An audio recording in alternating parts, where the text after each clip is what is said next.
السلام علیکم ناظرین حضرات، چینل کو ابھی سبسکرائب نہیں کیا ہے تو چینل کو سبسکرائب کر لیجئے، ساتھ میں بیل آئیکن ضرور دبا دیجئے تاکہ آنے والی ویڈیو کی نوٹیفیکیشن آپ کو ملتی رہے۔ صدیق اکبر رضی اللہ تعالیٰ عنہ، آپ سوچتے ہوں گے کہ یہ صدیق اکبر کا نام لینے کے لیے کہتے ہیں، تو ایک وظیفہ بتا دوں، جسم میں جہاں کہیں درد ہو صدیق اکبر لکھ دیجئے، انشاءاللہ درد چلا جائے۔ تو اب بات یہ سمجھ میں آئی کہ افضل البشر سیدنا صدیق اکبر، ٹھیک ہے نا؟ میں آپ کو چیلنج سے کہتا ہوں، مجھے بتائیے کہ حدیث کی جتنی بھی کتابیں ہیں ان کتابوں میں سب سے زیادہ حدیث اگر مروی ہے تو حضرت ابو ہریرہ سے ہے، تو کیا حضرت ابو ہریرہ راوی ہو گئے تو اس کی وجہ سے ان کا مقام صدیق اکبر سے بڑھ گیا؟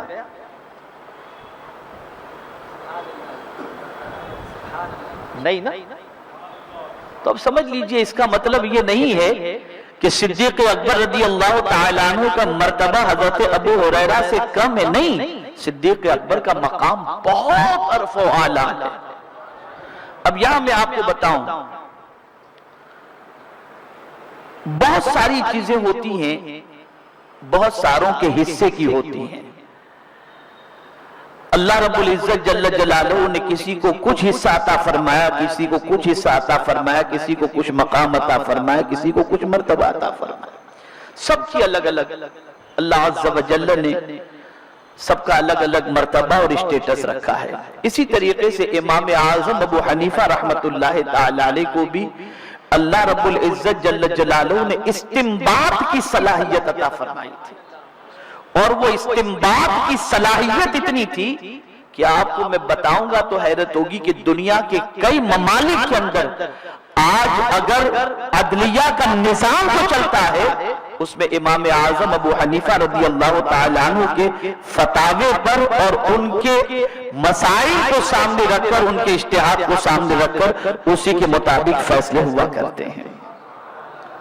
اب یہاں مختصر ممکن ہے کہ انہوں نے بہت ساری باتیں بتائی ہوں اور آپ کی سمجھ میں آ بھی گئی ہوں، میں امام اعظم ابو حنیفہ علیہ رحمہ کا تھوڑا سا انٹروڈکشن آپ کو کراؤں۔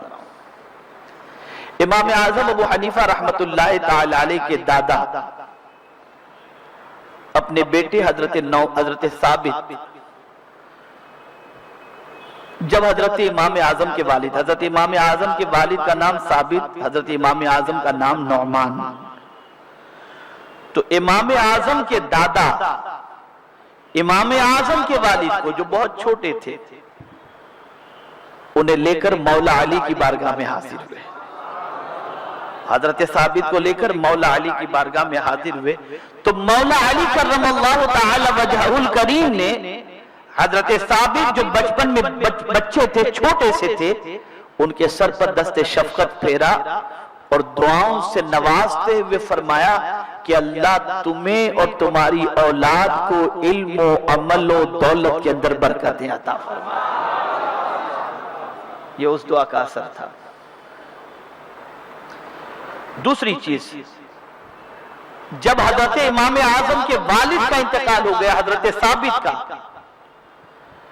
تو حضرت امام اعظم کی والدہ نے حضرت امام جعفر صادق رضی اللہ تعالیٰ عنہ سے نکاح کیا، اور حضرت امام اعظم ابو حنیفہ رحمت اللہ تعالی علیہ ارشاد فرماتے ہیں، جب ان سے پوچھا گیا کہ آپ کی عمر کتنی، تو آپ اپنی عمر کو کل 2 سال فرماتے تھے کہ سن شعور اور حصول علم کے بعد جو تربیت کا ماحول ملا، اس تربیت کے ماحول کو لیتے ہوئے اس کو حاصل کرنے کے بعد امام اعظم سے پوچھا گیا کہ آپ کی عمر کتنی، فرماتے ہیں 2 سال۔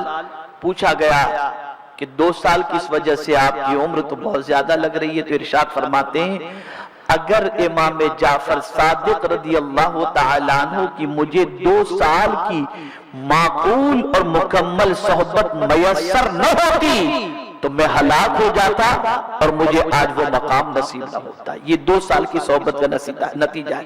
یہاں ایک چیز میں آپ کو عرض کروں، آپ سب سمجھ لیں، ہلاکت میں آپ کو بتاؤں، دنیاوی تعلیم حاصل کرنے والا تربیت سے محروم رہتا ہے، اسکول کالج، یونیورسٹی، وہاں تعلیم حاصل کرنے والے بچے کی تربیت نہیں ہوتی، اس لیے کہ وہاں پر صرف تعلیم رکھی گئی ہے، تربیت وہاں پر نہیں ہے۔ مورل ایجوکیشن اور ذہن سازی کرنے والے، اخلاق کو سنوارنے والے اسکول اور کالج اور یونیورسٹی میں آپ کو نہیں ملیں گے۔ اسلامی تعلیمی نظام جو ہے، اس تعلیمی نظام کے اندر دونوں چیزیں ساتھ ساتھ ہیں، تزکیہ اور تعلیم۔ اسی لیے حضور صلی اللہ علیہ وسلم نے اپنے حوالے سے فرمایا، بعثت معلما بعثت لأتمم مکارم الاخلاق، کہ میں جو ہے جہالت کو دور کرنے، لوگوں کو تعلیم دینے کے لیے مبعوث ہوا ہوں، اور اخلاق کو کمپلیٹ کرنے کے لیے میں مبعوث ہوا ہوں۔ یہاں یہ بات ذہن میں رکھیے گا کہ جب تک کہ تعلیم کے ساتھ ساتھ تربیت نہیں ہوگی، اس وقت تک انسان سنور نہیں سکتا اور انسانیت کے سبق سے آشنا نہیں ہو سکتا۔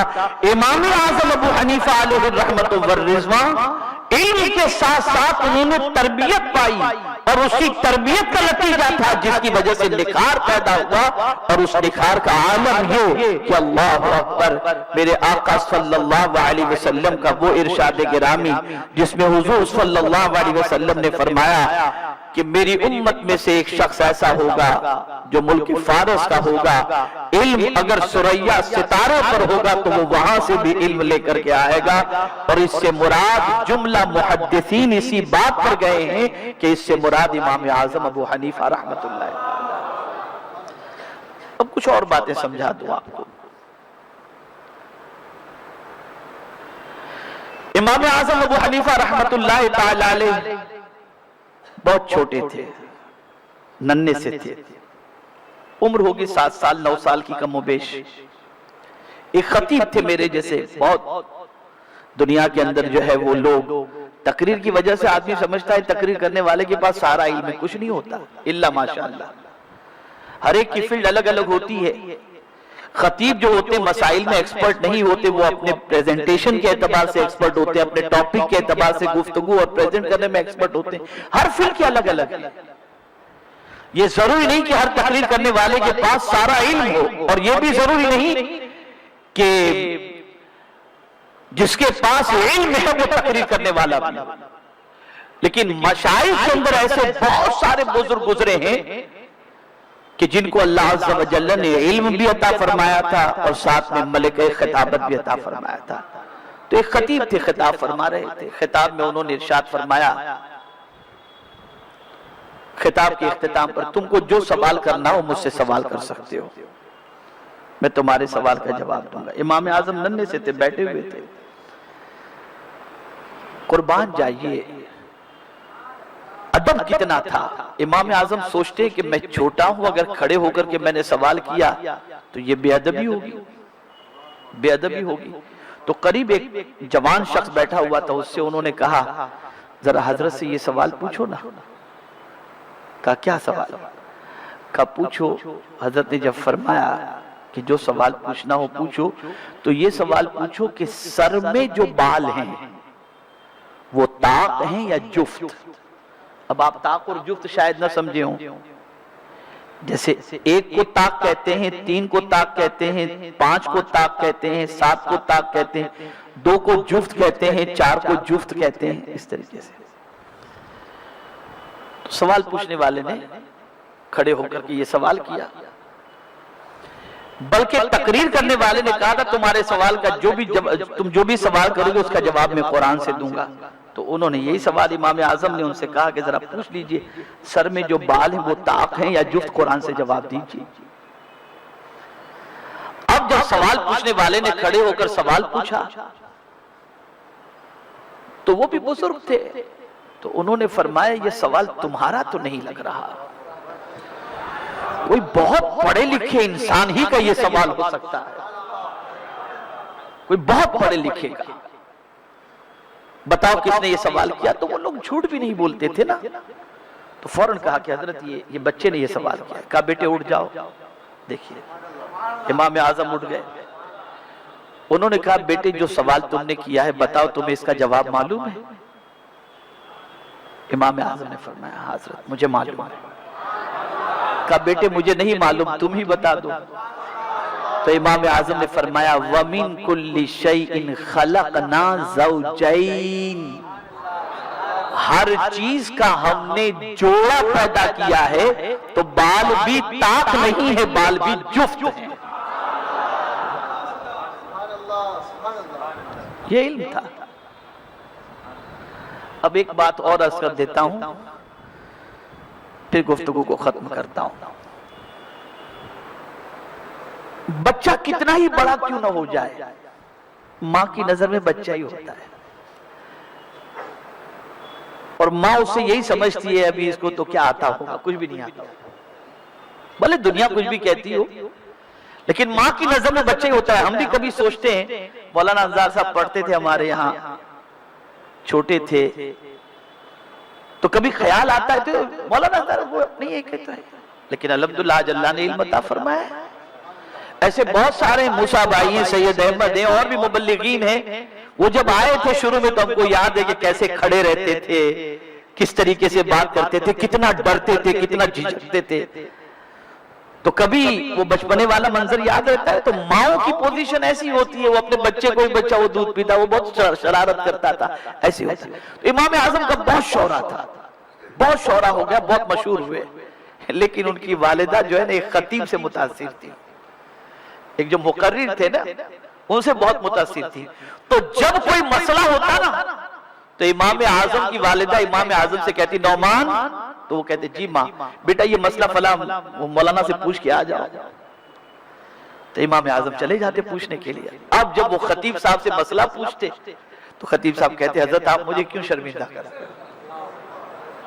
ہم تو آپ کے شاگردوں کے بھی شاگرد کے لائق نہیں ہیں، جو کچھ ہمارے پاس ہے آپ کا دیا ہوا ہے، حضرت اس مسئلے کو آپ ہم سے پوچھ رہے، ہمیں شرمندہ نہ کریں، آپ ہی اس کا جواب بتا دیں۔ تو امام اعظم جواب بتاتے، پھر ان سے کہتے حضرت یہ جواب آپ مجھے بتا دیجئے تاکہ میں اپنی ماں کو جا کر کے بتا دوں۔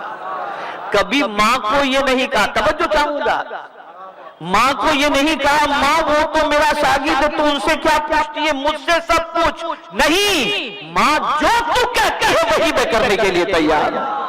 یہ ہے، یہ ادب ہے، یہ احترام ہے، اور یہ ہمارے یہاں کہاں ہے، یہ ہمارے یہاں کہاں ہے۔ علم ایسے ہی نہیں ملتا۔ اگر کوئی سمجھتا ہو کہ میں محنت سے پالوں، بہت ہوشیار ہوں، تو میں آپ کو دعوے کے ساتھ کہتا ہوں بڑے ہوشیار ہونے والے رہیں، لیکن یاد رکھیں ماں باپ کے احترام کے بغیر انسان کبھی بڑا ہو ہی نہیں سکتا۔ میں ان پہلوؤں کو ذرا دیکھتا ہوں چونکہ مجھے تقریر کرنی ہوتی ہے اور اصلاح اعمال میرا مقصد ہوتا ہے، تو میں ان چیزوں کو دیکھتا ہوں۔ ان کو باطل عقیدوں کے جو ہے ان کو منہ توڑ جواب دینا ہوتا ہے تو وہ علمی مواد دیکھتے ہیں۔ میں ان چیزوں کو دیکھتا ہوں کہ یہ علم آیا کیسے ان کے پاس، آیا کیسے۔ اسی کے ساتھ میں نے اپنی زندگی میں ایک اور چیز دیکھی، آقا کریم صلی اللہ تعالی علیہ وسلم سے لے کر صحابہ، تابعین، تبع تابعین، اولیاء کاملین، جتنے بھی اس وقت دنیا کے اندر موجود ہوں گے، سب کی زندگی میں ان کی کامیابی کے پیچھے جہاں ماں باپ کی دعا، استاد کا احترام۔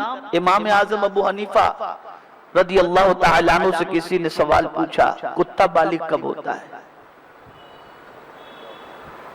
یہ سوال پوچھا، امام اعظم ششوپج میں پڑ گئے۔ ایک کتے پالنے والے کو انہوں نے پوچھا کہ ذرا یہ بتاؤ کتا بالغ کب ہوتا ہے، تو کہا جب ٹانگ اونچی کر کے پیشاب کرے تو سمجھو کتا بالغ ہو گیا۔ اب اس بتانے والے کی پوزیشن یہ تھی کہ بتانے والا عام انسان، لیکن امام اعظم کا معاملہ یہ تھا کہ جب بھی وہ نکلتا تو اس کے احترام میں کھڑے ہو جاتے تھے۔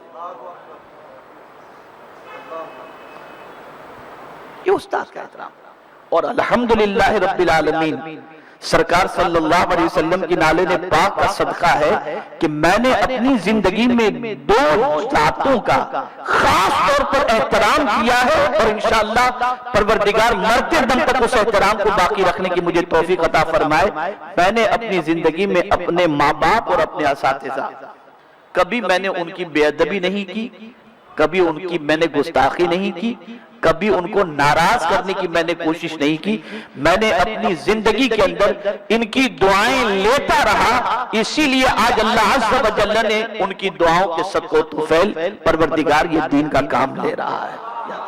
میں آج بھی میں اپنی بات بتا رہا ہوں آپ کو، آپ مجھے دیکھتے ہیں، مجھے فالو کرتے ہیں، میری بات کو سنتے ہیں، عمل کرتے ہیں۔ میں آج بھی جس استاد سے میں نے اپنا ناظرہ درست کیا، قرآن شریف ناظرہ میں نے پڑھنا سیکھا صحیح طور پر، آج بھی الحمدللہ ان کی خدمت میں بھی کوتاہی نہیں کرتا ہوں، یعنی آج بھی میں ان کی خدمت برابر کرتا ہوں۔ اللہ کا فضل و کرم ہے الحمدللہ رب العالمین۔ اور جن سے میں نے درس نظامی پڑھا اور کچھ پڑھا، ان کی خدمت میں بھی الحمدللہ میری طرف سے آج بھی کوئی کوتاہی نہیں ہوتی، میں پوری کوشش کرتا ہوں۔ تو یہ جو چیزیں ہوتی ہیں نا، بہت ساری چیزیں محنت سے نہیں ملتی، دعاؤں سے مل جاتی ہیں، اور اس میں بھی استاذ کی دعا اور ماں باپ کی دعا اتنی پاورفل ہے، اتنی پاورفل ہے کہ ساری کائنات مل کر کے بد دعا کر رہی ہو اور یہ دعا کر رہے ہو، انشاءاللہ تمہارا بیڑا پار ہو جائے گا۔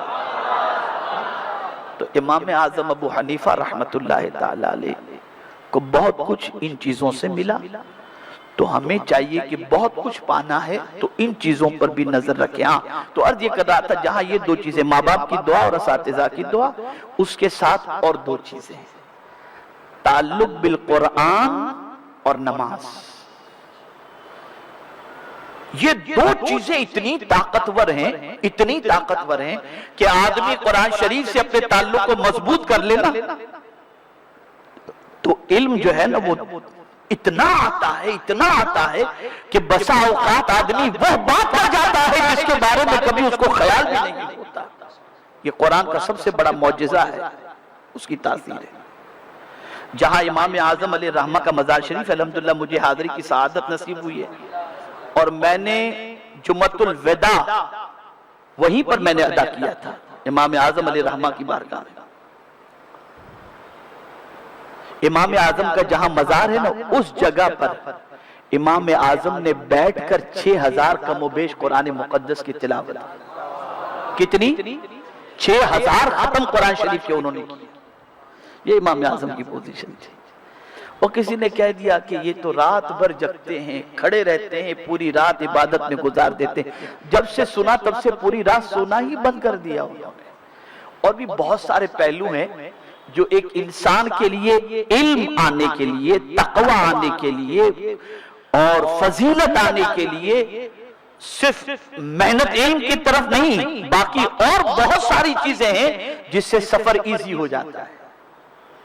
سفر ایزی ہو جاتا ہے کہ جس میں آدمی کو 10 سال میں جو چیز ملنے والی ہوتی ہے نا، تو کچھ ایسی ٹپس ہیں جس کو اختیار کرنے کے بعد آدمی کو جو ہے نا شارٹ میں یہ ساری چیزیں مل جاتی ہیں، شارٹ میں یہ چیزیں مل جاتی ہیں۔ مثال کے طور پر ایک بات عرض کروں، امام اعظم نے اپنے ذاتی دشمنوں سے کبھی بدلہ نہیں لیا، ہمیشہ ان کو معاف کیا، ہمیشہ معاف کیا، ذاتی دشمنوں سے کبھی ریونج نہیں لیا، کبھی بھی نہیں۔ پوزیشن یہ کہ پورا کوفہ امام اعظم کو ماننے والا، پورا عراق ماننے والا، چاہتے تو اپنے دشمنوں کی اینٹ سے اینٹ بجا دیتے، لیکن کبھی نہیں۔ ستانے والوں کو سنبھالا ہے، یہ میرا جملہ یاد رکھیے گا، خاص طور پر مولانا انصار سے میں کہوں گا، ستانے والوں کو سنبھالا ہے، اور سنبھالنا ہی یہ عالم کی ذمہ داری ہے، سنبھالنا ہی ذمہ داری ہے۔ میں آپ کو ایک مثال بتاؤں، امام اعظم ابو حنیفہ رحمت اللہ تعالی علیہ نے اپنے بیٹے سے کہا، بیٹے مناظرہ نہ کرنا۔ پریشان ہو گئے، بولے ابو آپ تو سب کو مناظرہ آپ تو مناظرہ کرتے ہیں اور باطل کو منہ توڑ جواب دیتے ہیں، اور آپ مجھے فرما رہے کہ میں مناظرہ نہ کروں؟ بولے ہاں بیٹے، جوان ہو نا تم مناظرہ کرو گے تو تمہارا مقصد ہوگا کہ تمہارا مد مقابل جو ہے اس کو مناظرے میں شکست دو، اور ہم جب کسی سے مناظرہ کرتے ہیں تو اس کو سنبھالنے کے لیے کرتے ہیں کہ بات اس کی سمجھ میں آ جائے اور وہ اپنی غلطی سے رجوع کر لے۔ شکست دینا ہمارا مقصد نہیں ہوتا، یہ ایک چیز ہے۔